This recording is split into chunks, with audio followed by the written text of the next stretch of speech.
जय हिंद दोस्तों, वंदे मातरम। पिछले कुछ दिनों से भारत में परिसीमन की चर्चा चल रही है। मतलब कि लोकसभा की जो सीटें हैं उनको बढ़ाया जाएगा। अब आपके मन में ये सवाल आना स्वाभाविक है कि इन सीटों को बढ़ाने की क्या ज़रूरत है।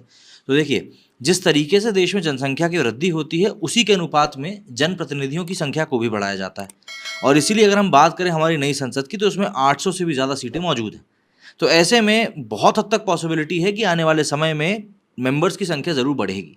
लेकिन इस पूरे सवाल के कारण एक बड़ी बात ये निकल कर आई है बीच में कि इससे एक बार फिर से नॉर्थ बनाम साउथ का जो एक द्वेष है वो निकल कर सामने आ सकता है।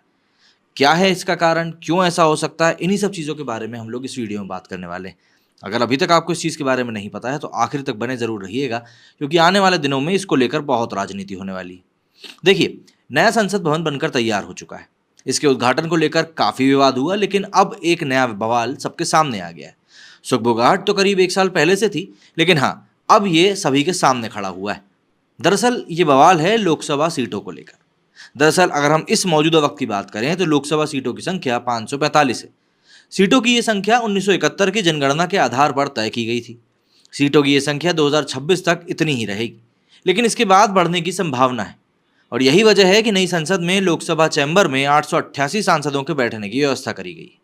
लेकिन अब इस पर बवाल हो रहा है, क्योंकि 2026 के बाद लोकसभा सीटों की संख्या आबादी के हिसाब से ही बढ़ेगी। इसे लेकर दक्षिण बनाम उत्तर की नई जंग शुरू हो चुकी है। दक्षिणी राज्यों ने आबादी के आधार पर लोकसभा सीटों की संख्या बढ़ाने पर आपत्ति जताई है। तेलंगाना के मंत्री और भारत राष्ट्र समिति के नेता के.टी. रामाराव का कहना है कि अगर आबादी के हिसाब से लोकसभा सीटों का परिसीमन किया जाता है तो ये दक्षिणी राज्यों के साथ घोर नाइंसाफी होगी। रामाराव का कहना है कि आबादी कंट्रोल करने वाले केरल, तमिलनाडु, आंध्र प्रदेश, कर्नाटक और तेलंगाना को उनकी प्रगतिशील नीतियों के लिए कड़ी सजा दी जाएगी। उन्होंने दावा किया कि परिसीमन का लाभ उन उत्तरी राज्यों को मिलेगा जो केंद्र सरकार की अपील के बावजूद आबादी को नियंत्रित नहीं करते हैं। मैं आपको जरा आसान भाषा में इसको और समझा दूं तो ये समझ लीजिए कि जैसे यूपी एक राज्य है, राजस्थान एक राज्य है।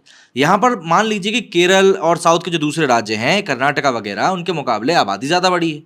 तो अब हर 10 लाख के ऊपर यदि एक जनप्रतिनिधि रखा जाता है तो 1 करोड़ की जनसंख्या यदि यूपी में है किसी एक जिले में, तो वहाँ पर कितने जनप्रतिनिधि हो गए? 10।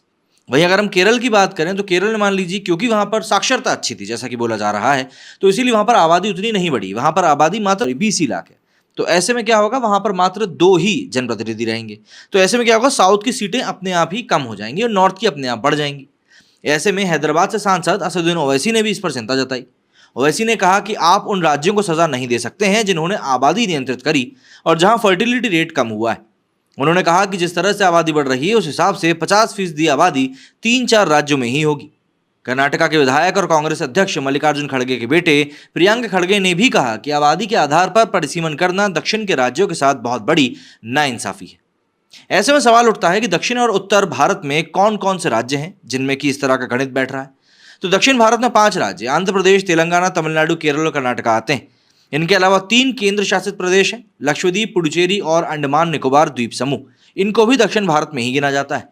वहीं वैसे तो उत्तर भारत में जम्मू कश्मीर, हिमाचल प्रदेश, पंजाब, चंडीगढ़, उत्तराखंड, हरियाणा, दिल्ली और उत्तर प्रदेश आते हैं, लेकिन आम धारणा में हिंदी भाषी राज्यों को उत्तर भारत में गिना जाता है।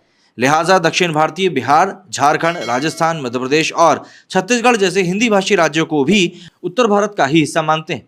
जबकि भौगोलिक स्थिति के आधार पर बिहार, झारखंड, छत्तीसगढ़ पूर्व भारत में आता है, राजस्थान और मध्य प्रदेश पश्चिमी हिस्से में आता है। तो ऐसे में सवाल आता है कि सीटों के परिसीमन का आखिर नियम क्या है। तो देखिए, संविधान का अनुच्छेद 81 कहता है कि देश में लोकसभा सांसदों की संख्या 550 से ज्यादा नहीं होगी। हालांकि संविधान यह भी कहता है कि हर 10 लाख आबादी पर एक सांसद होना चाहिए। किसी राज्य में लोकसभा और विधानसभा सीटों की संख्या कितनी होगी, इसका काम परिसीमन आयोग करता है। 1952 में परिसीमन आयोग का गठन किया गया था। अनुच्छेद 82 में आयोग का काम भी तय किया गया था। पहले आम चुनाव के समय लोकसभा सीटों की संख्या 489 थी। आखिरी बार 1971 में जनगणना के आधार पर परिसीमन हुआ था, जिसके बाद सीटों की संख्या बढ़कर 543 हो गई थी। 1971 के बाद से क्यों नहीं हुआ परिसीमन, ये भी एक बड़ा सवाल है। तो आज़ादी के बाद 1951 में जब पहली बार जनगणना हुई तो उस समय देश की आबादी 36 करोड़ के आसपास थी। 1971 तक आबादी बढ़कर करीब 55 करोड़ हो गई। लिहाजा 70 के दशक में सरकार ने फैमिली प्लानिंग पर जोर दिया। इसका नतीजा ये हुआ कि दक्षिण के राज्यों ने तो इसे अपनाया और आबादी काबू में करी, लेकिन उत्तर भारतीय राज्यों में ऐसा नहीं हो पाया और वहां आबादी तेजी से बढ़ती रही। ऐसे में उस समय भी दक्षिणी राज्यों की ओर से यही सवाल उठाया गया कि उन्होंने तो फैमिली प्लानिंग लागू करके आबादी कंट्रोल करी और उनके यहाँ ही सीटें कम कर दी गई। सीटें कम होने का मतलब सीधा सीधा होता है कि संसद में आपके रिप्रेजेंटेटिव्स का कम होना, इसलिए विवाद भी हुआ। इसके बाद में 1976 में संविधान में संशोधन कर तय किया गया कि 2001 तक 1971 की जनगणना के आधार पर ही लोकसभा सीटें रहेंगी। लेकिन 2002 में अटल सरकार ने दोबारा संशोधन कर इसकी सीमा 2026 तक के लिए बढ़ा दी। अब एक आखिरी सवाल ये उठता है कि आबादी और लोकसभा की सीटों में आखिर कनेक्शन क्या है। तो देखिए, जिन भी राज्यों में आबादी कम होगी, जैसा कि मैंने अभी आपको बताया था, वहां पर सीटों की संख्या भी कम होगी, और जिन राज्यों में आबादी ज्यादा रहेगी वहां पर सीटों की संख्या भी ज्यादा रहेगी। इस बात को ऐसे समझिए कि अभी तमिलनाडु की अनुमानित आबादी करीब 7.5 करोड़ है और वहां लोकसभा की 39 सीटें हैं, जबकि मध्य प्रदेश की आबादी करीब करीब 8.5 करोड़ है और यहां पर 29 लोकसभा सीटें हैं। परिसीमन होता है तो अभी की आबादी के हिसाब से मध्य प्रदेश में 86 लोकसभा सीटें हो जाएंगी और तमिलनाडु में 76 सीटें होंगी। सीटों की यह संख्या हर 10 लाख आबादी पर एक सांसद वाले फॉर्मूले के हिसाब से है। एक और एग्जाम्पल अगर हम देखें तो केरल की अनुमानित आबादी अभी करीब 3.5 करोड़ है, वहीं यहां पर 20 लोकसभा सीटें आती हैं। वहीं यूपी की आबादी करीब करीब 23.5 करोड़ है और यहां पर 80 सांसद हैं। अगर वही 10 लाख वाला फॉर्मूला हम लोग केरल और यूपी में बिठा दें तो ये समझ लीजिए कि केरल में सीटों की संख्या बढ़कर 36 हो जाएगी, जबकि यूपी में लोकसभा सीटों की संख्या बढ़कर 235 या 236 हो सकती है। इसी वजह से दक्षिणी राज्यों को आपत्ति है और उनका यही कहना है कि हमने आबादी नियंत्रित करी, केंद्र की योजनाओं को लागू किया और उनके ही यहां पर लोकसभा सीटें कम हो गई। इसलिए दक्षिण राज्य आबादी के हिसाब से सीटों के बंटवारे के विरोध में, क्योंकि अगर ऐसा हुआ तो उत्तर भारतीय राज्यों में सीटों की संख्या दुगनी तिगुनी या चौगुनी तक बढ़ सकती है, जबकि दक्षिण भारतीय राज्यों में सीटें बढ़ेंगी तो, लेकिन बहुत ज्यादा नहीं। वैसे तो हर 10 लाख की आबादी पर एक सांसद होना चाहिए, लेकिन भारत में ऐसा है नहीं।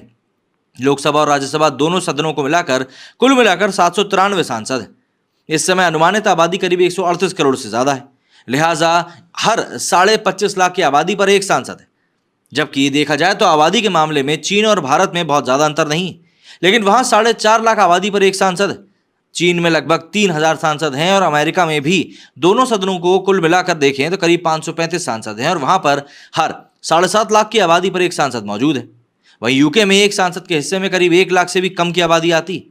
ऐसे में सवाल ये उठता है कि क्या 2026 में ही बढ़ जाएगी सांसदों की संख्या? तो देखिए, इसका जवाब ना के रूप में अगर मैं दूं तो शायद ठीक रहेगा।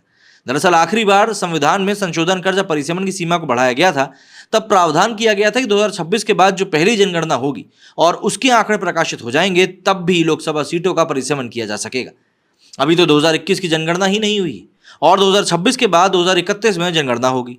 इसके बाद ही लोकसभा सीटों की संख्या बढ़ने की उम्मीद है। इसका मतलब यह हुआ कि 2024, 2029 और शायद 2034 के लोकसभा चुनाव के वक्त भी सीटों की संख्या 543 ही रहेगी। ठीक इसी तरह राज्यों की विधानसभा सीटों की संख्या के लिए जुलाई 2002 में परिसीमन आयोग का गठन किया गया था। दिसंबर 2007 में आयोग ने अपनी सिफारिशें केंद्र सरकार को भेज दी। इसके बाद कई राज्यों में परिसीमन हुआ और सीटों की संख्या बढ़ा दी। अब नेशनल लेवल पर तो अभी हाल फिलहाल के लिए ये मुद्दा उठता हुआ दिख नहीं रहा है, लेकिन ये बात जरूर है कि ये मुद्दा आज नहीं तो कल उठेगा जरूर। तब देखना होगा कि दक्षिण बनाम उत्तर की लड़ाई किस ओर जाती है। मेरे स्टूडियो फिलहाल इतना ही। जय हिंद, जय भारत।